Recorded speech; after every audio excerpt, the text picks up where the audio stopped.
الحمد لله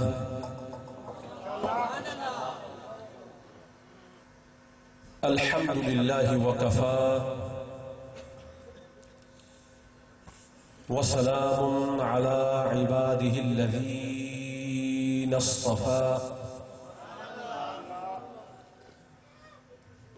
خصوصا على سيدنا ومرشدنا وشفيعنا وطبيب قلوبنا محمد المصطفى وعلى آله النقى وأصحابه الهدى كما يحب ربنا ويرضى. أما بعد فأعوذ بالله من الشيطان الرجيم. بسم الله الرحمن الرحيم.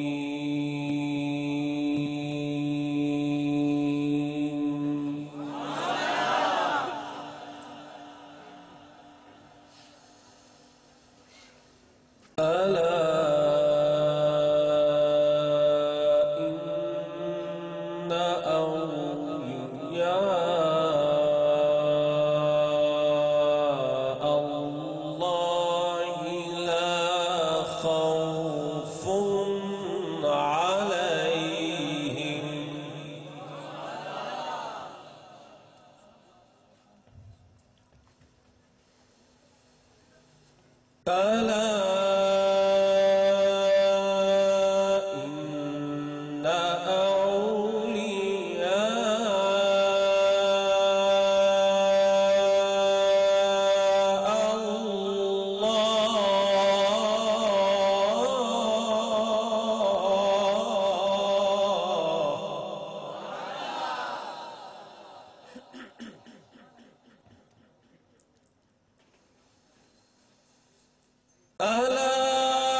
مجلس اللہ کی سنت میں سجی ہے.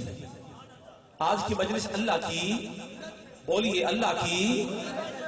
دیکھیے نا، اگر تو یہ بات اللہ تعالیٰ کے کلام سے ثابت نہ ہوتی تو اس میں اینو آن کی بات ہو سکتی تھی.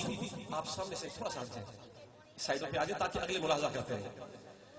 رب تعالیٰ قرآن میں فرما رہا ہے، اور قرآن کوئی چھوٹی موٹی کتاب تو ہے نہیں.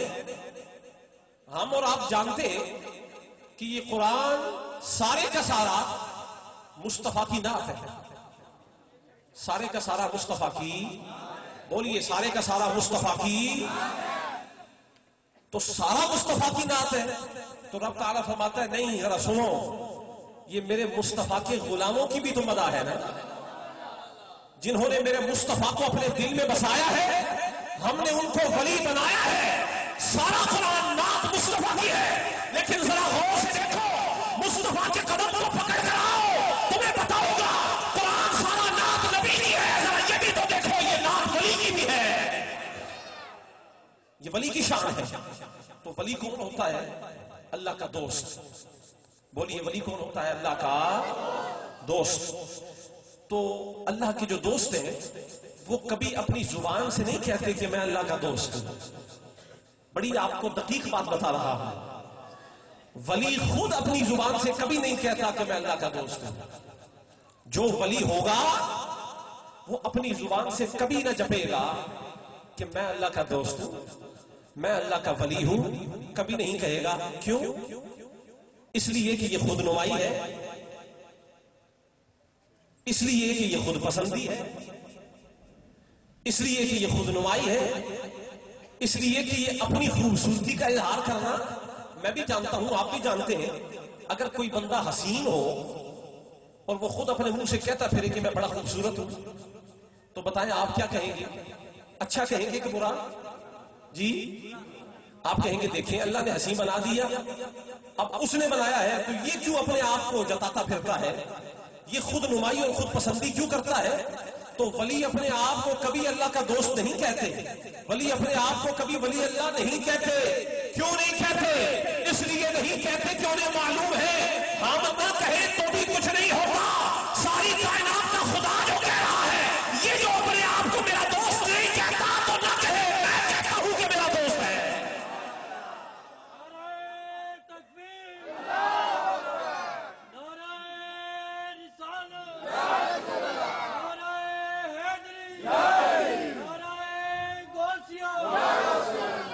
تو اگر کوئی اپنے آپ اپنے منہ سے کہے تو یہ تو اپنے منہ آپ میں مٹھو بننے والی بات ہے.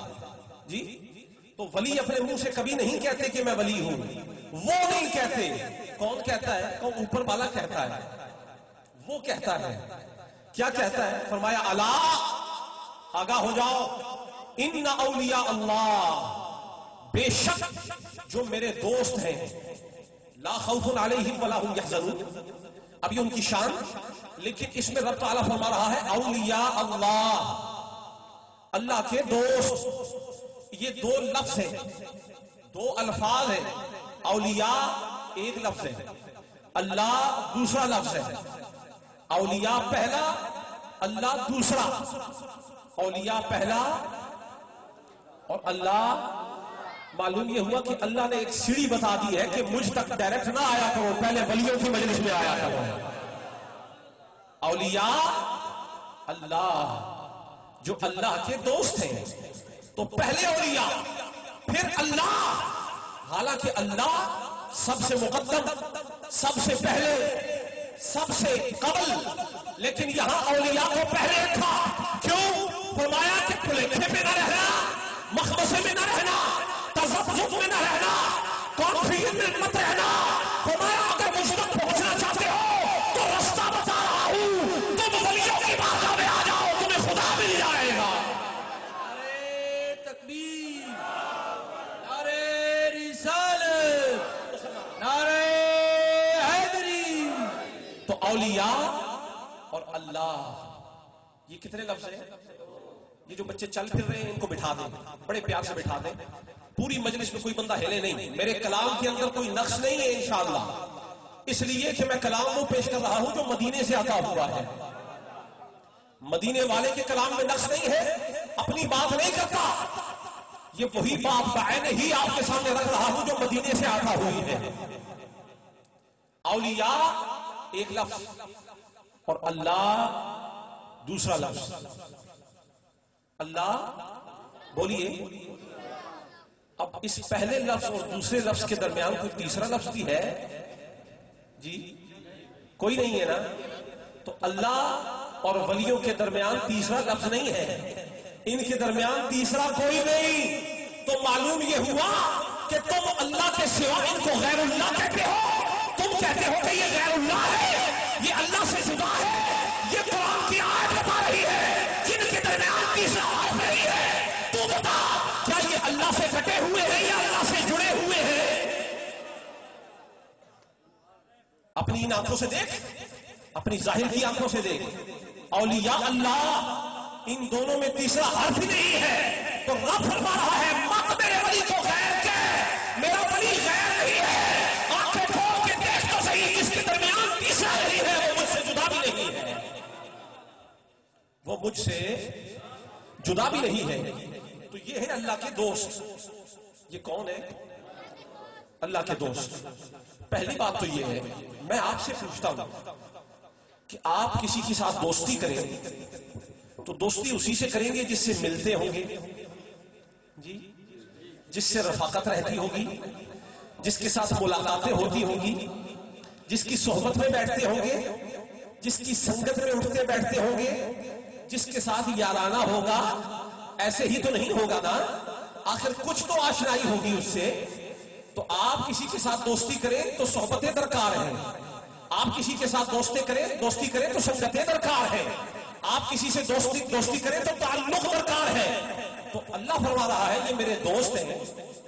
تو یہ بھی پوچھنا پڑے گا مولا ملاقات کب ہوئی ہے؟ ملاقات ثابت نہیں. تیرے دوست فرش پہ رہنے والے اور تیرا جلوہ ساری کائنات میں، تو عرش پہ مستوی ہے. آخر بتا تو صحیح یہ ملاقات کب ہوئی ہے؟ بغیر ملاقات کے تو دوستی ثابت ہی نہیں ہوتی. تو رب تعالیٰ فرماتا ہے تمہیں معلوم نہیں ہوگا کہ کب ملاقات ہوئی ہے، میں بتاتا ہوں کب ملاقات ہوئی ہے. فرمایا حدیث قدسی میں، فرمایا انا جلیس من ذکرنی، فرمایا میرا ولی جب جب میرا ذکر کرتا ہے، جب جب مجھے یاد کرتا ہے، یہ اکیلا یاد نہیں کرتا بندو، یہ تیری نگاہ میں اکیلا بیٹھا ہوا ہے، پر میں خدا بتا رہا ہوں جب جب میرا ولی مجھے یاد کرتا ہے میں اس کے ساتھ بیٹھا ہوا ہوں.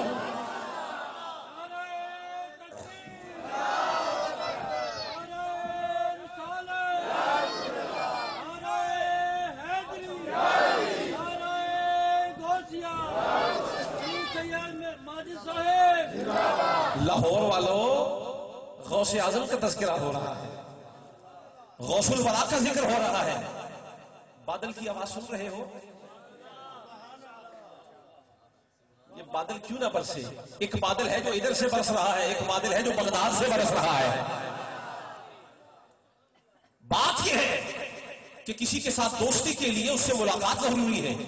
تو رب تعالیٰ فرماتا ہے میری ملاقات ہے، اور تھوڑی بہت نہیں، بڑی گہری ملاقات ہے. یہ میرا ولی ہے نا، اور ایسے ہی ولی نہیں بنا، مجھے یاد کر کر کے میرا ولی بنا ہے. میرا ذکر کرتا رہا، مجھے یاد کرتا رہا، ہر لہجہ، ہر گھڑی، ہر آن یہ چلتا تو مجھے نگاہ کے سامنے رکھتا. تقوی اس کے اندر اس درجہ کا تھا کہ یہ رب تعالیٰ کے تقوی کو ملحوظ خاطر رکھتا. بیٹھتا تو تقوی نگاہوں کے سامنے، کھاتا تو میری فکر ہوتی ہر آن ہر ساتھ، اس کا چلنا پھرنا اٹھنا بیٹھنا، اس کا کلام کرنا. فرمایا میری یاد سے اس کی کوئی بات خالی نہ ہوا کرتی تھی. تو جب جب یہ مجھے یاد کرتا تھا، میں انا جلیس من ذکرنی، فرمایا یہ مجھے یاد کرتا تھا، خود اس کو بھی نہ پتا تھا، یہ صرف یاد کرتا تھا، میں اس کے ساتھ آ کر بیٹھ جایا کرتا تھا. انا جلیس انا. اب یہاں پر کوئی فتویٰ بھی لگا سکتا ہے، مجھے فتووں کی فکر ہی نہیں ہے. چاہے کوئی فتویٰ لگائے، مجھے فکر ہے تو مدینے والے کے فتوے کی فکر ہے. چونکہ یار کا تذکرہ ہو رہا ہے نا، اگر اس میں تھوڑا سا مبالغہ بھی کر جاؤں تو کوئی بات نہیں ہے. ہاں اگر کسی ولی کو خدا کہا جائے تو یہ غلط ہے، کسی ولی کو مصطفیٰ کے برابر کہا جائے تو یہ بھی غلط ہے. وگرنہ مصطفیٰ کی نگاہ کے صدقے ولیوں کو وہ درجہ ملا ہے کہ ساری کائنات مل کر بھی ولی کے سامنے کھڑی ہو جائے، ولی کا مقابلہ نہیں کر سکتی. رب فرماتا ہے من عادى لي وليا فقد آذنته بالحرب. فرمایا میرا ولی وہ ہے کہ جب کوئی اس کے ساتھ لڑتا ہے تو سن لے میں خدا ہو کے اعلان کرتا ہوں، تو ولی کے ساتھ نہیں لڑے گا، میں خدا کے ساتھ لڑوں گا. خدا لڑائی کرے گا اس سے. تو بات یہ ہے کہ کوئی فتویٰ بھی لگائے تو سو لگائے. اللہ پاک فرما رہا ہے حدیث قدسی میں انا جلیس من ذکرنی، میں اس کے ساتھ بیٹھتا ہوں جو میرا ذکر کرتا ہے، میں اس کے ساتھ بیٹھتا ہوں جو میرا. تو مجھے باجوہ چوک والوں یہ بتاؤ تم کیا کر رہے ہو؟ تم کیا کر رہے ہو؟ تم ذکر غوث اعظم کر رہے ہو، اور غوث پاک نے ساری زندگی خدا کا ذکر کیا ہے. گویا انڈائریکٹلی تم اسے یاد کر رہے ہو جس نے ساری زندگی اپنے رب کو جپا ہے. اپنے رب کو یاد کیا ہے تو رب فرماتا ہے فذکرونی اذکرکم، تو مجھے یاد کر میں تجھے یاد کروں گا. تو تم یاد کس کو کر رہے ہو؟ مذکور خدا کو. جسے خدا یاد کرتا ہے تم اسے یاد کر رہے ہو، تم اسے یاد کر رہے ہو. تو انا جلیس من ذکرنی، جو مجھے یاد کرے میں اس کے ساتھ بیٹھا ہوتا ہوں. تو یہاں تو قید آ گئی. اللہ تعالیٰ تو قید مکان سے آزاد ہے، اس سے پاک ہے. اللہ تعالیٰ کو تو مکان میں قید ہی نہیں کیا جا سکتا. ایسا ہی ہے نا؟ آپ کا عقیدہ ہے کہ نہیں ہے؟ بولیے. اللہ مکان سے پاک ہے کہ نہیں؟ الگ بات ہے کہ اللہ ہر جگہ موجود ہے. فَأَيْنَمَا تَوَلُّوا فَثَمَّ وَجْهُ اللَّهِ، جدھر دیکھو نظارہ خدا کا ہے. جی تجلی تیری ذات کا سو بسو ہے، جدھر دیکھتا ہوں ادھر تو ہی تو ہے. ہر طرف خدا ہے، لیکن کوئی کہہ سکتا ہے کہ خدا ادھر ہے؟ جی کوئی اشارہ کر کے کہہ سکتا ہے کہ خدا ادھر ہے؟ جی نہیں، ڈھیلے کیوں بولتے ہیں؟ کوئی اشارہ کر کے نہیں کہہ سکتا.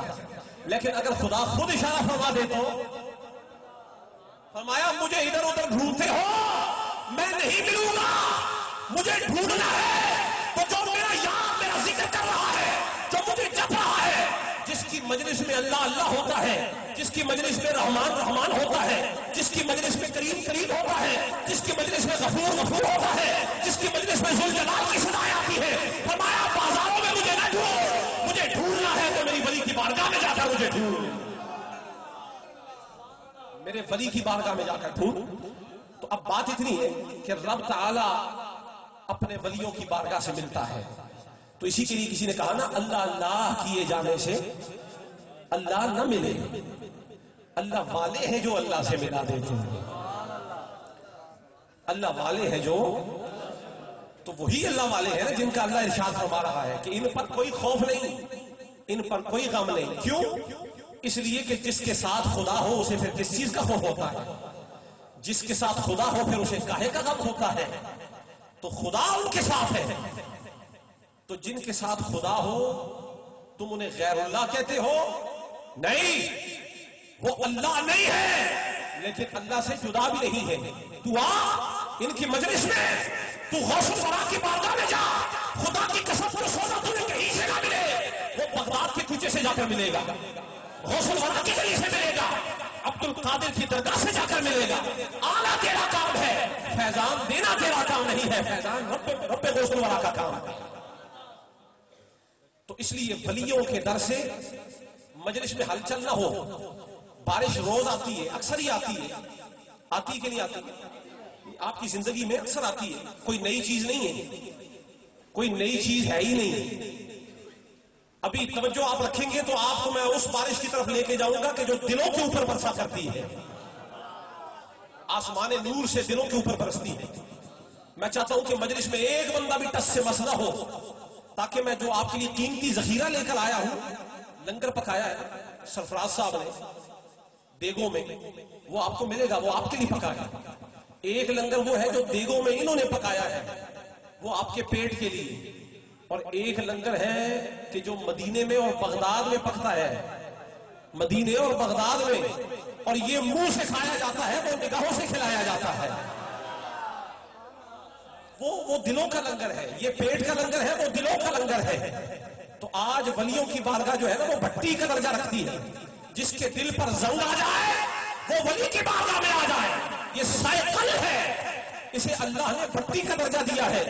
دل زنگار زنگالود ہو جائے، ولی کی مجلس میں آؤ، 2 گھڑی کے لیے اللہ کا ذکر کرو، سارے دل کا زنگ اتر جاتا ہے.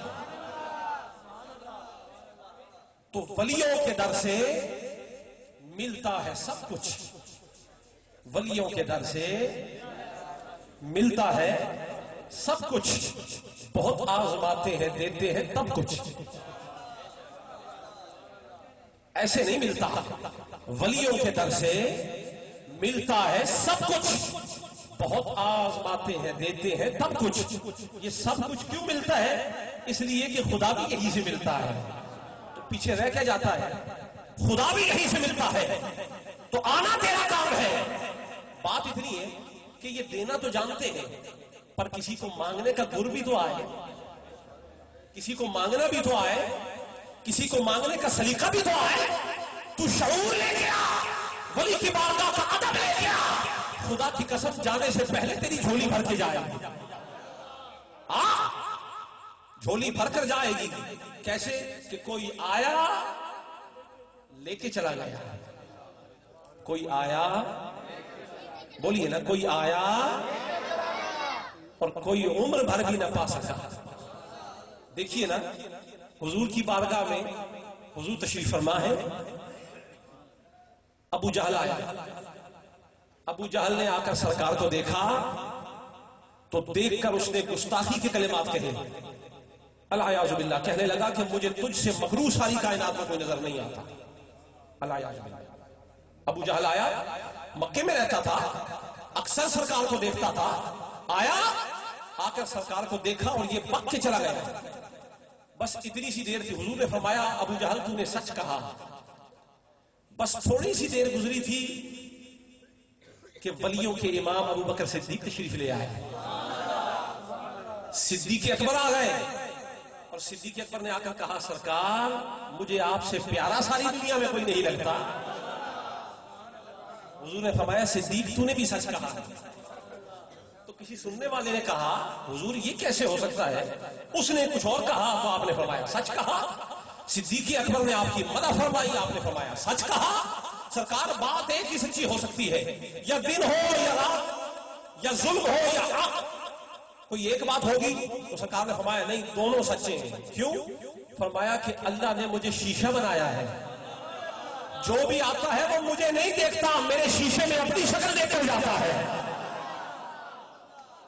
ابو جہل آیا، اس نے آ کر میرے شیشے میں اپنی شکل کو دیکھا تو کہنے لگا بڑی مکروہ ہے. اور صدیق آیا تو خود پیارا تھا نا، خود سونا سی، تے مینوں تکیا تے تک کے کہنے لگیا، مصطفیٰ تسی کنے پیارے ہو، تہاڈا چہرہ کتنا پیارا ہے، تسی کتنے سونے ہو. جی صدیق اکبر، مصطفیٰ کو دیکھنا ہے نا تو وہابیوں کی نظروں سے نہ دیکھو، صدیق اکبر کی نظر سے دیکھو. دوبارہ کہتا ہوں، مصطفیٰ کو دیکھنا ہے تو وہابی کی نظر سے نہ دیکھ، صحابی کی نظر سے دیکھ.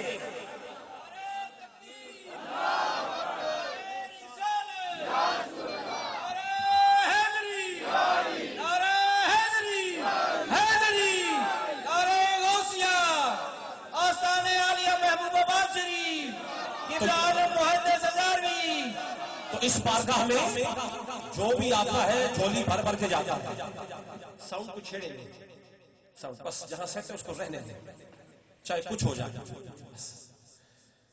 ولیوں کی بارگاہ میں جو آتا ہے کہ یہ جھولیاں بھر بھر کے جاتا ہے، جھولیاں بھر بھر کے جاتا ہے. بس مانگنے کا سلیقہ آنا چاہیے. کیوں کہ با ادب با نصیب، با ادب اور بے ادب بے نصیب.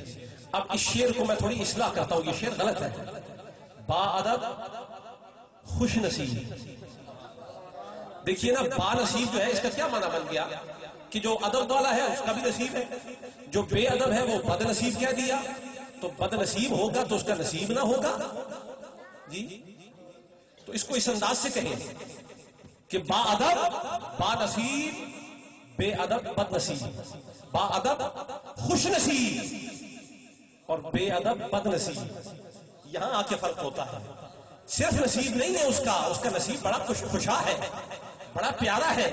جس طرح صدیق پیارا ہے اس طرح ہر ادب والا بھی پیارا ہے. جی صدیق تو نگاہ مصطفیٰ سے پیارا ہوا ہے، اور اس کے بعد جو بھی پیارا ہوا ہے وہ نگاہ صدیق اکبر سے پیارا ہوا ہے، نگاہ عمر فاروق سے پیارا ہوا، نگاہ عثمان غنی اور حیدر کرار سے پیارا ہوا. تو یہاں جو آتا ہے جھولیاں بھر کے جاتا ہے. تو آپ کو ایک واقعہ سناتا ہوں. ایک بادشاہ گزرا عباسی دور خلافت میں، بڑا مشہور. اس کا نام تھا ہارون الرشید. ہارون الرشید کی عادت تھی کہ ہر شام کو وہ دریائے دجلہ پر اپنے گھوڑے پہ سوار ہو کے، بگی پہ سوار ہو کے سیر کرنے کے لیے جایا کرتا تھا. تو ہارون رشید کے ساتھ اس کی اہلیہ بھی ہوتی، زبیدہ خاتون. ایک دفعہ وہ سیر کے لیے نکلے دریا کی، تو دریا کے ساحل پر گھوم رہے بگی کے اندر. تو وہیں اسی ساحل کے اوپر اللہ کے ایک کامل ولی جن کا نام تھا بہلول دانا، بہلول دانا، یہ مجذوب ولی تھے، یہ بھی اسی ساحل پہ بیٹھے رہتے، بادشاہ بھی اسی ساحل پہ آتا اور اللہ کے فقیر بھی اسی ساحل پہ بیٹھتے۔ یہ اشارہ کدھر ہے؟ یہ اشارہ رب کے فیضان کے دریا کی طرف ہے، اشارہ اس بات کی طرف ہے کہ جو میرا دریائے رحمت بہ رہا ہے نا، چاہے کوئی بادشاہ ہو چاہے کوئی فقیر ہو، دیتا سبھی کو میں ہوں۔ ہارون رشید بھی ادھر ہی گھوم رہا ہے اور مجذوب بہلول دانا بھی ادھر ہی بیٹھتے ہیں، اور ان کی عادت یہ ہے کہ وہ کچی مٹی کے ساتھ گھروندے بناتے ہیں، چھوٹے چھوٹے محل بناتے ہیں۔ تو ہارون رشید اپنی بیوی کے ساتھ وہاں سے گزرا تو زبیدہ خاتون جو ہے وہ عقیدت رکھتی تھی ولیوں سے، اس نے آگے بڑھ کے ہارون رشید سے اجازت دی کہ میں ذرا ولی سے بات کر لوں۔ گئی، جا کے بات کی، کہنے لگی کہ بہلول دانا، یہ جو آپ گھر بناتے ہیں یہ صرف بناتے ہو یا بیچتے بھی ہو؟ تو بہلول دانا کہنے لگے ہاں بناتا ہوں بیچتا بھی ہوں۔ تو زبیدہ خاتون نے کہا کہ یہ گھر کتنے کا ملے گا؟ بہلول دانا نے کہا کہ 10 دینار کا۔ اس نے دیر نہیں لگائی، پیسے دے دیے، گھر خرید لیا، گھر خرید لیا۔ اور بہلول دانا وہ یہ نعرہ لگا رہے تھے کہ جو مجھ سے گھر خریدے گا اس کا جنت میں محل بنے گا، آؤ مجھ سے جنت کے محل خرید لو۔ تو یہ صدا جب اس نے سنی تو سن کر آئی، 10 دینار دیے اور گھر خرید لیا۔ ہارون رشید پاس ہی کھڑا ہے، اس کے سامنے بہلول دانا نے وہ 10 دینار لیے اور دریا میں پھینک دیے، دریا میں پھینک دیے، تاکہ کسی دنیا دار کے دل میں یہ نہ آئے کہ یہ جو فقیر ہے اس کے دل میں بھی دنیا بستی ہے۔ بہلول دانا نے وہ 10 دینار پھینک کر بادشاہ ہارون رشید کو بتا دیا کہ میں تو اس دنیا میں رہتا ہوں، یہ دنیا میرے اندر نہیں رہتی ہے، یہ ان دیناروں کی میرے نزدیک قدر نہیں ہے، بس دینے والے کا جذبہ دیکھنا ہے، پیسے نہیں دیکھنے۔ تو اس نے خرید لیا۔ تو ہارون رشید نے کہا بیوی سے کہ تو نے یہ پیسے ضائع کر دیے، یہ کسی غریب مسکین کو دیے ہوتے تو کسی جا لگتے، کوئی فائدہ ہوتا، کوئی نفع حاصل ہوتا، اس کے کام آتے، کھانا کھاتا، بچوں کو کھلاتا۔ تو اس نے تو دریا میں پھینک دی، پیسے ضائع ہو گئے۔ اس نے کہا تو کیا ہوا، میرے ہی پیسے تھے، تو نے مجھے ہی دیے تھے جو خرچے کے لیے، تو میرا اختیار تھا، میں اس کی مالک ہوں، جہاں چاہے خرچ کروں۔ تو میں نے 10 دینار دے دیے، تیری کوئی بادشاہی تو نہیں چلی گئی؟ 10 دینار دیے ہیں نا، کو تیری بادشاہی تو نہیں دی؟ تو خاموش ہو گیا، گھر چلے گئے۔ رات کو سوئے تو رات کو سوئے ہیں تو کیا دیکھتے ہیں؟ ہارون رشید خواب میں دیکھتا ہے کہ میں جنت میں ہوں۔ ہارون رشید دیکھتا ہے کہ میں جنت میں ہوں اور سامنے ایک بہت خوبصورت محل ہے، یہ اس محل کے سامنے کھڑا ہے اور محل کے اوپر لکھا ہوا ہے کہ یہ محل زبیدہ خاتون کا ہے، یہ زبیدہ خاتون کا محل ہے۔ تو ہارون رشید وہاں پر فرشتے کھڑے دروازے پہ، دربان، تو اندر جانا چاہا تو دربانوں نے روک لیا۔ انہوں نے کہا کیوں روکتے ہو، یہ میری بیوی کا محل ہے۔ انہوں نے کہا یہ دنیا نہیں ہے، یہ جنت ہے، جس کا محل ہوگا وہی اندر جائے گا، جس کا محل ہوگا۔ اللہ نے ہر ایک کا اپنا اپنا محل بنایا ہے۔ تو بیوی کے محل میں کہاں جا رہا ہے؟ اگر تجھے جانا ہی ہے تو کہیں اپنا محل تلاش کر، یہاں اپنا اپنا محل۔ روک دیا، فرشتوں نے کھینچا، فرشتوں کی اس سرزنش پر اس کی آنکھ کھل گئی۔ آنکھ کھلتے ہی زبیدہ خاتون سے کہنے لگا کہ چلو مجھے اس دیوانے، اس مجذوب، اس ولی کے پاس پھر لے چلو جس کے پاس کل گئے تھے۔ اس نے کہا کیا بات ہوئی؟ اس نے ساری بات بتائی، چل دیے، اس کے پاس گئے تو جا کر پھر بہلول دانا بیٹھے اپنا کام کر رہے ہیں۔ تو جا کر ہارون رشید پوچھتا ہے، کہتا ہے کہ اے مجذوب، اے ولی، یہ محل بیچتے ہو؟ کہنے لگے ہاں بیچتا ہوں۔ کہا کتنے کا؟ کہنے لگے 10,000 دینار کا۔ وہ کہنے لگا ایک ہی رات میں اتنا مہنگا ہو گیا، اتنی مہنگائی ہو گئی، انت مچ گئی؟ تو کہنے لگے نہیں، بات یہ ہے کہ جو کل آئے تھے اور 10 دینار کا لے گئے تھے، جو کل آئے تھے وہ بن دیکھے لے گئے تھے، اور آج کے خریدار جو میرے پاس چلے آ رہے ہیں یہ رات کو دیکھ کر آئے ہیں.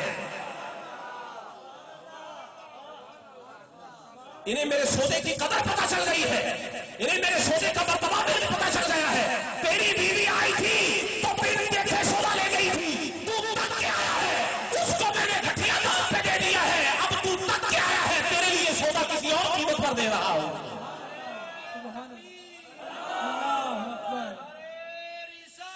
یا رسول اللہ، یا علی.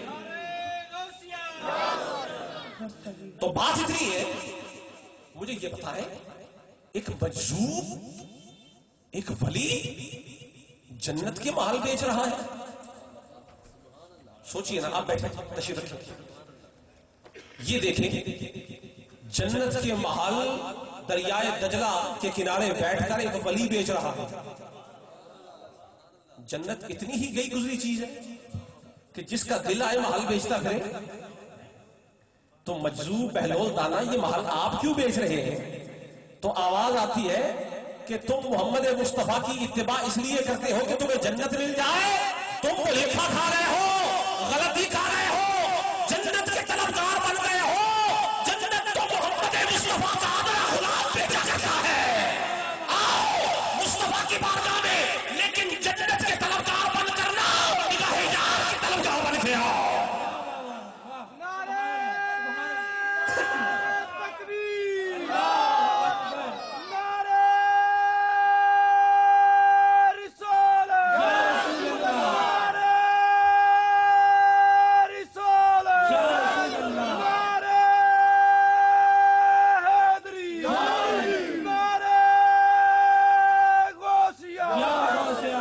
تو بات اتنی سمجھنے والی ہے کہ ولیوں کے در سے ملتا ہے سب کچھ.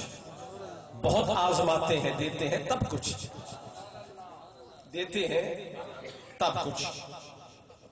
تو آج جس ولی کی مجلس سج رہی ہے یہ صرف ولی نہیں ہے، یہ صرف ولی نہیں ہے.